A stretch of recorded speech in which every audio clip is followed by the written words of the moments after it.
Welcome to BTS news. मैं सद्दाम हुसैन, आप देख रहे हैं बीटीएस न्यूज। आइए देखिए आज की ताजा खबर। कर दिए उसकी वजूहत क्या बोले तो बोल रहे हैं कि आप अकाउंट सबमिट नहीं करें, जबकि ऐसा कोई ऑर्डर नहीं है तेलंगाना स्टेट इलेक्शन कमीशन में आप कोई देना, क्योंकि हम इनकम टैक्स में बता रहे हैं हमारा पूरा, हम ये इलेक्शन कमीशन ऑफ इंडिया में बता रहे हैं। तेलंगाना स्टेट खैर हमारे साथ नाइंसाफ़ी की तो हम 2 अक्टूबर के दिन फ्रेश एप्लीकेशन दिए रजिस्ट्रेशन के लिए, और क़ानूनन 15 दिन के अंदर हमारे को रजिस्ट्रेशन करके सर्टिफिकेट देना था। पता नहीं जो इलेक्शन कमिश्नर को क्या दबाव था समझ में नहीं आया। पहले तो कई दिन तक इलेक्शन कमीशन नहीं था, कोई एप्लीकेशन सबमिट नहीं कर रहे थे, सेक्रेटरी नहीं था वहाँ पर। नए इलेक्शन कमीशन आए, हम 2 अक्टूबर के दिन ले जाके सबमिट करें, तो 2 अक्टूबर से 15 दिन क्या होते बोलिए आप, तो 17 अक्टूबर तक हमारे को दे देना था। लेकिन हमारे को रोज़ाना मैं दफ्तर को चक्कर काटता रहा।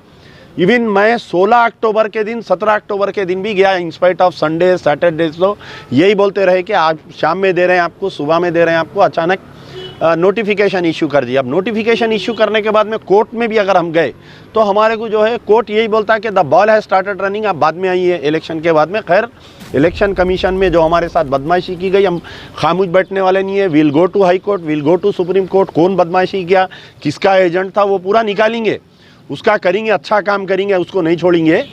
तो अब ये है अच्छे माहौल में ये जो है बल्दिया का इलेक्शन हो रहा है, लेकिन जो टीआरएस की तरफ से जो हमारी मस्जिदों को ढा दिया गया, 4 मस्जिदों को, एयरपोर्ट की एक खाना मस्जिद, कोतागुड़म की जो फॉरेस्ट की मस्जिद और सेक्रेटेरिएट की 2 मस्जिद, उन तमाम को सबक सिखाने का अल्लाह ने मौका दिया।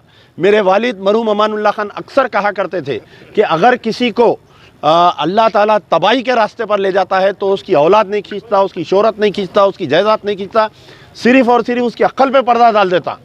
तो ये दुब्बाका का बाई इलेक्शन के रिजल्ट से केसीआर साहब हैरान होके, परेशान होके अचानक तरीके से ये जो इलेक्शन का ऐलान करे, मुसलमानों को और ख़ास तौर पर हिंदुओं को, क्योंकि सेक्रेटेरिएट में उनकी एक मंदिर को भी तोड़ा गया, तो इनको सबक सिखाने का एक सही मौका मिला है।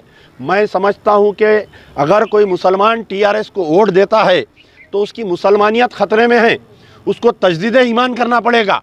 उलमा मशाइखीन और ख़ास तौर पर वो बिरयानी उलमा मशाइखीन से मेरी गुजारिश है, खुदारा अब वक्त आ गया है, आपके ईमान को कसौटी पे घसने का वक्त आ गया है हर मुसलमान को।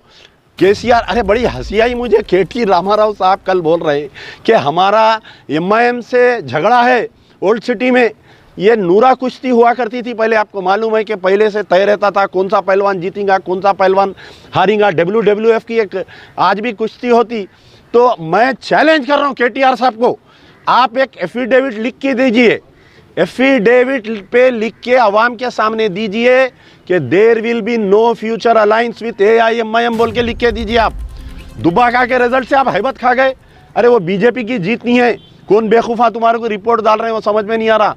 वो कैंडिडेट की शख्सी जीत है, वो ना टीआरएस की हार है ना बीजेपी की जीत है। एक असेंबली कॉन्स्टिट्यूंसी की जीत से आप परेशान होके आप बोल रहे हैं कि मेरा एमआईएम से ताल्लुक़ नहीं है, हम अकेले लड़ेंगे, हम 10 सीट लेंगे। आप 10 नहीं 15 लियो। लास्ट टाइम जब इलेक्शन हुआ तो हैदराबाद के 50 जो कारपोरेटर के सीट्स में 38 सीट्स में टीआरएस सेकंड पोजीशन पे है। आप हिम्मत है लड़ो भाई आप, मगर ये झूठ क्यों बोल रहे हैं आवाम के सामने।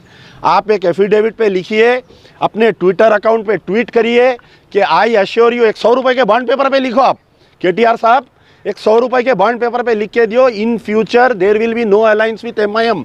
अगर मैं एमआईएम से अलायंस कराता हूँ, मैं केसीआर की औलाद नहीं बोल के दियो। आप लिखो, आप जब अवाम आपकी बात को ये भरोसा करेंगी। आप दिन में एक बात बोल रही हैं आप, अच्छा मुझे तो इतना यकीन है कि केटी रामाराव साहब शराब नहीं पीते, कोई पी के बयानात नहीं दिए होंगे, ये भी यकीन है मुझे। तो अवाम बेवकूफ़ है या आप अवाम को बेवकूफ़ बनाना चाह रही? आप बोल दे रही कल अगर आप अलायंस में आए, स्टैंडिंग कमेटी में अगर एमआईएम के मेंबर्स को जैसा साबिक़ा में लिए थे अगर आप दोबारा लेंगे तो मैं समझूंगा आप केसीआर की औलाद नहीं है। शुक्रिया। भाभी थोड़ा ऐसा बताइए, थोड़ा खालिद भाई ऐसा थोड़ा सा विक्ट्री का निशान बताइए, थोड़ा सा विक्ट्री प्लीज। यस